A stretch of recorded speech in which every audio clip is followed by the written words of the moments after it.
In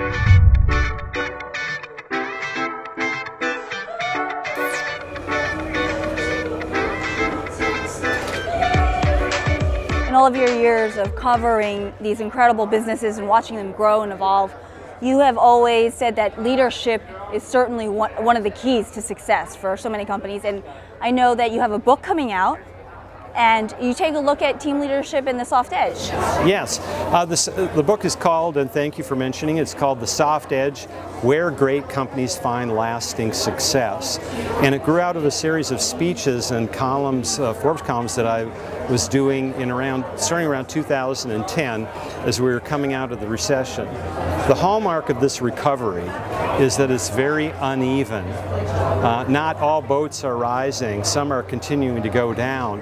So what is it about companies, large and small, publicly traded, privately held, across a variety of industries? What do companies that are doing well in this uneven environment have in common? One is that they really know their strategy. They know what business they're in, they know who their competitors are, they know what's on the mind of their customers, they know the effect of pricing in their industry, and they can see disruptive threats coming over the horizon. Number two is they have to execute really well. That's what I would call the hard side of business. You have to manage your costs, you have to be fast, you have to use all the available technology tools to have great logistics and analytics to tell you what's really going on. And then you have to be really efficient with your capital. You just can't squander your capital.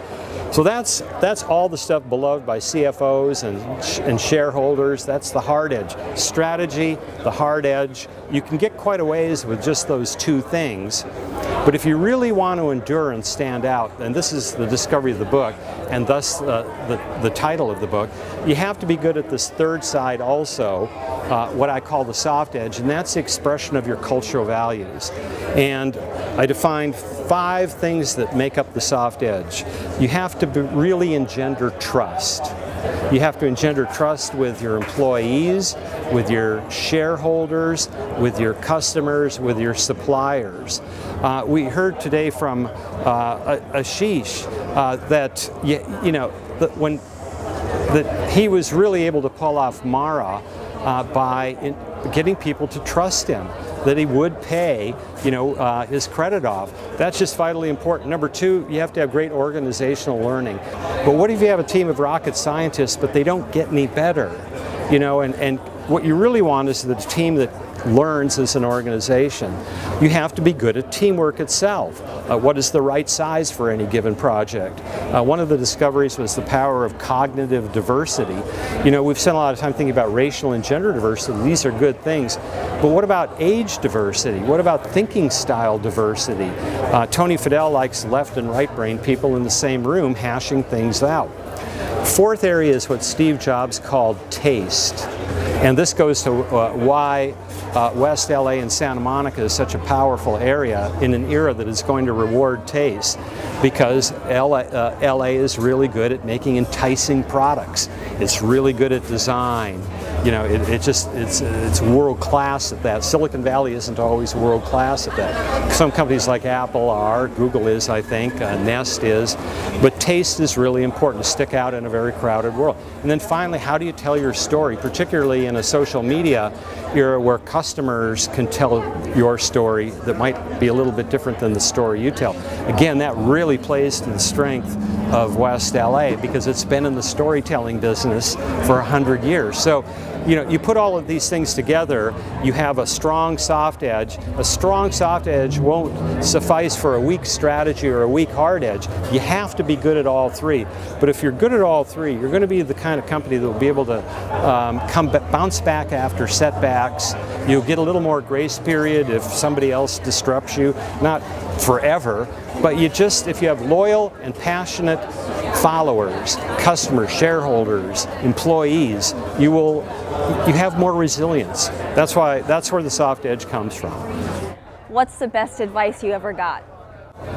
The best advice I ever got is, I think it's this point, it's a point that I make in the soft edge, and it's a point made, at some point you have to trust. And you'll never be a good entrepreneur if you are if you never trust. Now, Ronald Reagan, of course, famously said about the Soviet Union and Gorbachev, whom he felt that he could start to trust but verify. You still have to verify, but all entrepreneurs and all investors at some point are going to have to make that leap of faith of trust. And I can't tell you the number of people who are burned by trust in their careers versus those who are so trust averse, so seeing risk and seeing interpreting people's actions almost in a paranoid fashion. That kills far more people than ever does trusting too much. And so you see entrepreneurs that are paranoid about their products and revealing anything. And the fact of the matter is, maybe you don't reveal everything. You don't reveal E equals MC squared if that's, you know, but you have to reveal more of yourself if you're gonna get back. And I think that's why people should come to Oasis, because Jamie's created a community, and the kind of people that keep coming back to a function like Oasis, you know, as screened by Jamie, are people that largely you can trust. They may not be perfect fits of entrepreneurs and financiers, but when you create a community like this, it really facilitates the trusting, which underlies everything in a innovation economy.